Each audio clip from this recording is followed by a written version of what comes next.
मग 2004 साली मी एनर्जीवरती काम करायला सुरुवात केली. म्हणजे हा जो मिथेन वायू आहे, हा स्प्लिट कसा करायचा? आणि हे रिसर्च मग त्यावेळी मी तो टॉपिक निवडला आणि एनर्जी म्हणजे हीटिंग न करता ही ग्रीन एनर्जी किंवा सनलाईट वापरून, म्हणजे सोलर एनर्जी उपयोग करून. त्यावेळी मला हे जपानला रिअलाईज झालं, की आपण असं केलं पाहिजे. मग मी त्या ह्याच्यावरती माझा टॉपिक निवडून ते काम सुरू केलं.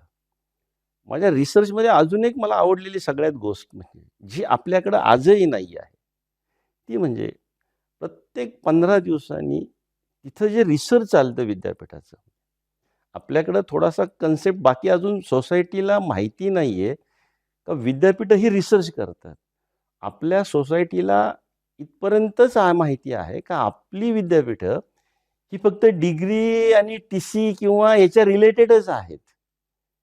याच्यापेक्षा खरं तर त्यावेळी मला तिथं कळलं का प्रत्येक इंडस्ट्रीज 15 दिवसांनी येतात तिथे.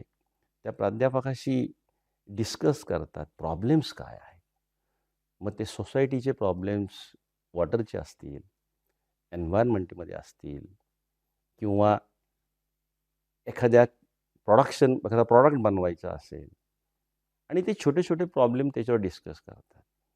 प्रोफेसर 2 तास डिस्कशन प्रोफेसरनी केलं, का मग प्रोफेसर सांगतात, "ठीक आहे." ते म्हणतात, "एक लमसम आम्ही तुम्हाला 10,000 काय जे ₹1,00,000 आम्ही तेवढं देऊ आणि मग तुम्ही आम्हाला एवढे रिझल्ट द्या काय असेल ते." मग ते गेल्यानंतर प्रोफेसर आमच्या ग्रुपबरोबर बसायचे, ज्याच्या ग्रुपला तो आलाय तो.